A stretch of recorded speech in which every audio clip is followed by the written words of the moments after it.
دربھنگہ ضلع کے عثمان پور کے گاؤں کے رہنے والا ایک شخص ہے جو دلی میں آیا اور دلی کے مختلف علاقوں میں رہا اور اس کو یہاں وہاں پر یہ سوچی کہ چلو کچھ دعویٰ کیا جائے. ہو سکتا ہے کہ اس کے دماغ کے تار ہل گئے ہوں یا یہ بھی ہو سکتا ہے اس کو کسی نے خریدا ہو اور اس کام کے لیے کھڑا کیا ہو. اس نے اپنے بارے میں مہدی اور مسیح یعنی حضرت عیسیٰ اور حضرت امام مہدی ہونے کا دعویٰ کیا اور پھر دھیرے دھیرے اس کے ماننے والے پورے ملک میں ہو گئے. آج کے لکھنؤ میں بھی ایک بڑی تعداد ہے جو ان کے ماننے والوں کی ہے، بلکہ یہ جو ہمارا علاقہ ہے اس علاقے کی جو ضمنی بیعت ہوتی ہے وہ لکھنؤ میں ہوتی ہے. یہ لوگ دیکھنے میں جو ہوتے ہیں ایسا نہیں کوئی دیو ہو، جن ہو، بھوت ہو، بلکہ ہم جیسے انسان ہوتے ہیں. اور یہ لوگ جو متاثر کرتے ہیں، یہ لوگ جو متاثر کرتے ہیں بنیادی طور پر شکیلی حضرات، وہ اپنے تقوی سے متاثر کرتے ہیں، اپنی عبادت سے متاثر کرتے ہیں. آپ کو بتائیں جب کوئی شکیلی آپ کے سامنے اگر آئے گا اور آپ یہ سمجھتے ہیں نہیں آئے گا تو یہ بھول ہے. آپ کے محلے میں آ چکے ہوں گے، آپ کو کان خبر نہیں ہوگی.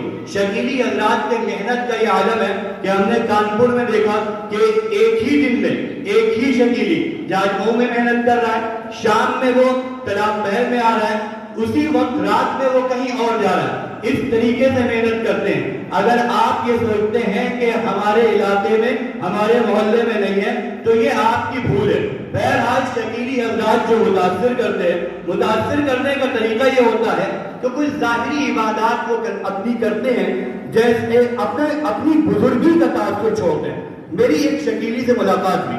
اب وہ جب مجھ سے گفتگو کرنے کے لیے بیٹھا، پہلے وہ کہتا ہے کہ مجھے وضو کرنا ہے. یعنی جب ہم آپ سے گفتگو کریں گے تو وضو کر کے کریں گے. پھر وضو کر کے گفتگو کرنے جب مجھ سے بیٹھا تو اب وہ یہ کرتا ہے کہ مجلس کے آداب، بات سننے کے آداب، گفتگو سننے کا طریقہ بتاتا ہے. اب یہ چیزیں ایسی ہیں، ظاہر ہے یہ چیزیں دین کا حصہ ہے تو آدمی کو اپنی طرف کھینچتی ہیں یہ چیزیں، اس سے آدمی کھنچ جاتا ہے. حالانکہ ہمیں سوچنا چاہیے ایک شخص وضو کر کے گفتگو کرے، اس سے حضرت مہدی کا کیا تعلق ہے، اس کے حضرت عیسیٰ کا کیا تعلق ہے. کوئی شخص مجلس کے آداب بتائے، اس سے حضرت عیسیٰ کا کیا تعلق ہے. پھر بہرحال آگے یہ حضرات جو کرتے ہیں وہ یہ کرتے ہیں کہ علامات قیامت آپ کو بتائیے، اور کچھ علامات قیامت آپ تھوڑی دیر میری طرف متوجہ ہو جائیے خدا کے واسطے. کام کی باتیں آپ کو پتہ چل جائے گی، ہو سکتا ہے آپ اور آپ کے ذریعے کوئی ایک مسلمان فتنے سے بچ سکے. وہ کرتے یہ ہیں کہ علامات قیامت بتاتے ہیں، بلکہ علامات قیامت آپ کو بتائیں گے نہیں، کچھ آپ کو دکھا دیں گے. مثلا رسول اللہ صلی اللہ علیہ وسلم نے فرمایا آخری دور میں کچھ ایسی عورتیں ہوں گی جو لباس پہن کر ننگی ہوں گی. اب اس حدیث کی تشریح اور مصداق آپ کو دکھا دیں گے. آپ کو دیکھ لیا، یہ بتائیں گے کہ یہ ہو رہا ہے. یعنی امت میں مرض بتائیں گے کہ یہ تمام مرض پھیل رہے.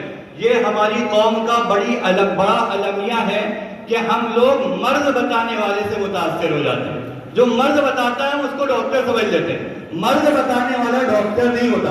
ڈاکٹر کا کام ہوتا ہے علاج کرنا. مرض پتا ہو یا نہ پتا ہو، معلوم ہو یا نہ ہو، اگر ہم ٹھیک ہو جائیں یہ ماہر حکیم اور ماہر ڈاکٹر کی نشانی ہے.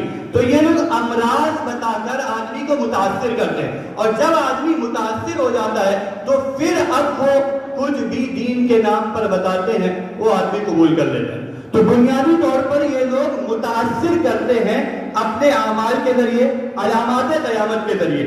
ہمیں کرنا کیا چاہیے؟ ہمیں کرنا یہ چاہیے کہ جو شخص علامات قیامت کو خوب بیان کر رہا ہے ہمیں اس پر نگاہ رکھنی چاہیے. ہو سکتا ہے ایسا شخص شکیلی فتنے سے متاثر ہو.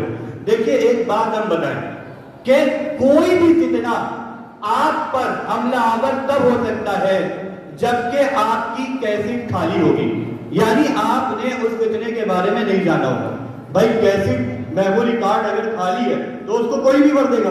اگر میموری کارڈ کو پہلے سے ہم نے بھر دیا، ہم نے بتا دیا کہ بھائی حضرت مہدی کی علامت یہ ہے، حضرت مہدی کا نام حضور صلی اللہ علیہ وسلم کے نام پر ہوگا، ان کے والد کا نام حضور صلی اللہ علیہ وسلم کے والد کے نام پر ہوگا، آپ ابو داؤد شریف اٹھائیے، ابو داؤد شریف میں حدیث نمبر 4279 سے لے کر 4290 تک، 4200 موبائل پر بہت آسانی سے آپ لوگ نکال سکتے ہیں۔